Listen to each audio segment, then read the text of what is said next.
Bismillahirrahmanirrahim. Alhamdulillahilladzi ittasafa bil kamalat.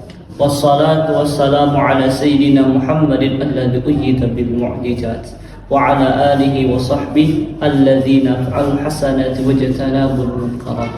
Amma ba'd. Berawal dari motivasi dan dorongan untuk membaca ulang kitab Sulamul Munajah ini, mengingat kitab Sulamul Munajah ini berisi tentang pengungkapan makna dua kalimat syahadat, rukun-rukun sholat, fardu wudu, dan hal-hal yang berkaitan dengan aspek sholat. Selanjutnya, sholat ini merupakan tiang agama. Kokoh atau tidaknya bangunan keislaman seseorang dapat tinjau dari melaksanakan sholatnya, sehingga menjadi poin mendasar untuk dibahas, meskipun sudah berulang kali dan banyak orang yang menyampaikannya. Terakhir, landasan keilmuan untuk mengerjakan sholat pun menjadi hal wajib, karena menjadi penyempurna dan faktor utama dalam sah atau tidak sah mengerjakan sholat. Lebih jauh, keilmuan sholat menjadi indikator diterima ataupun tidak diterima sholatnya oleh Allah Subhanahu wa Ta'ala. Lebih jauh, kitab Sulamul Munajah ini menjadi kajian penting untuk semua kalangan, baik itu remaja, muda-mudi maupun orang tua, terutama remaja yang sudah memasuki usia balik. Syarat-syarat balik ataupun ciri seseorang telah memasuki usia balik itu ada 3. Yang pertama, berumur 15 tahun bagi laki-laki maupun perempuan. Yang kedua, sudah bermimpi basah atau ihtilam bagi laki-laki dan perempuan. Ataupun ini khusus untuk perempuan, sudah mengalami menstruasi atau haid minimal usia 9 tahun.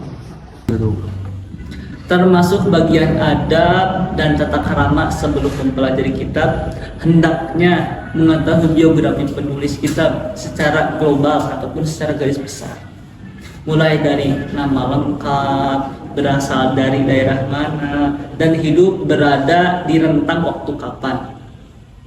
Kitab Sulamul Munajah ini ditulis oleh Syekh Nawawi Al-Bantani, ulama yang berasal dari Provinsi Banten, tepatnya dari Tanara, Kabupaten Serang. Seorang ulama yang bermukim dan dimakamkan di kota Makkah Al-Mukarramah, dimakamkan di Jannatul Ma'wa.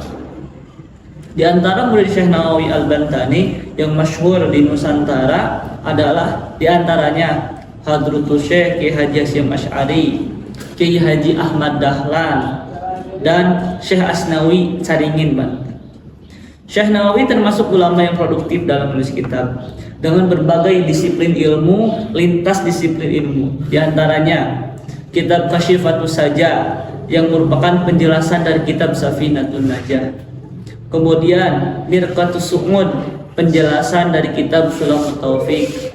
Kemudian Bahjatul Wasail yang merupakan penjelasan dari kitab Risalah Al-Jami'ah.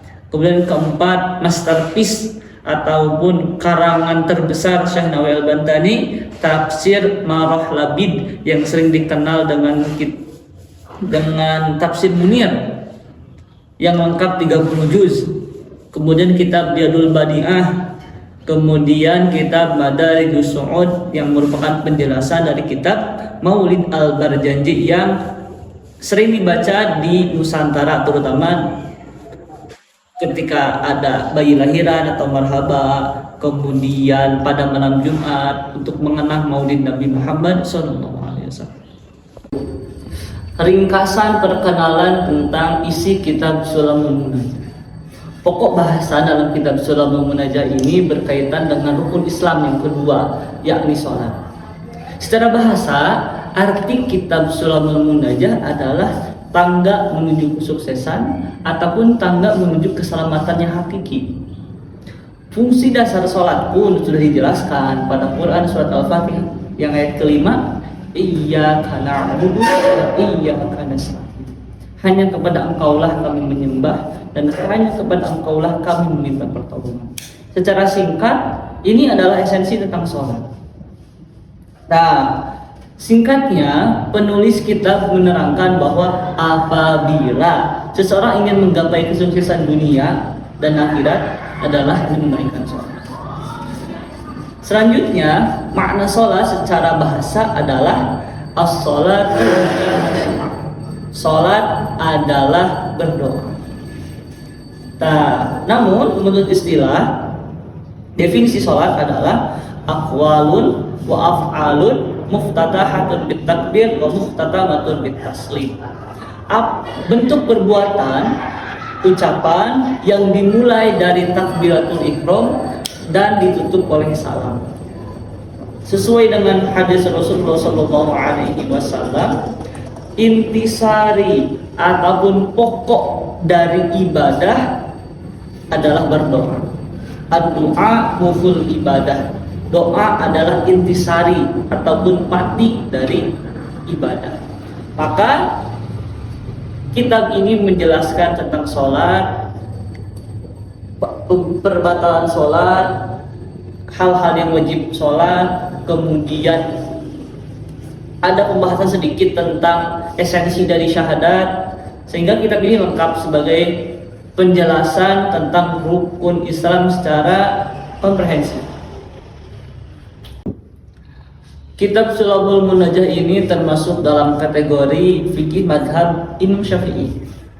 Madhab Imam Syafi'i adalah madhab yang didirikan oleh Imam Syafi'i yang bernama lengkap Abu Abdillah bin Idris bin Syafi' yang lahir di kota Gozan.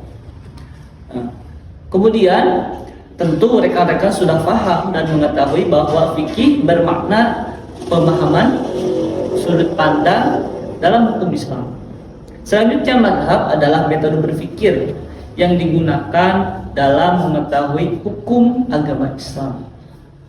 Dalam fikih terdapat 4 madhab utama. Yang pertama, Imam Abu Hanifah yang disebut madhab Hanafi, yang tersebar di daerah Asia Selatan, Asia Tengah, Turki, dan Mesir.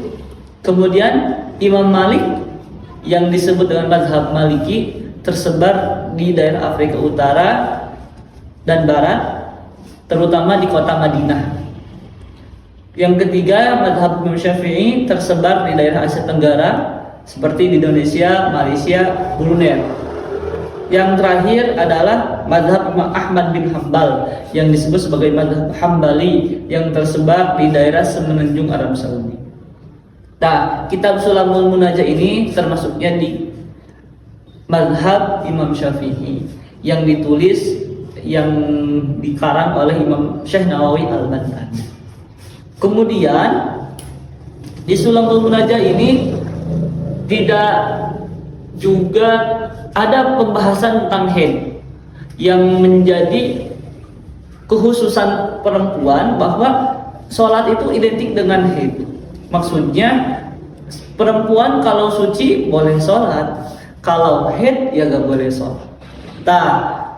Untuk mengetahui suci ataupun tidaknya, maka penting untuk membahas ini. Terdapat motivasi dari Rasulullah SAW untuk mempelajari fikih secara mendetail, secara eksklusif dan secara komprehensif.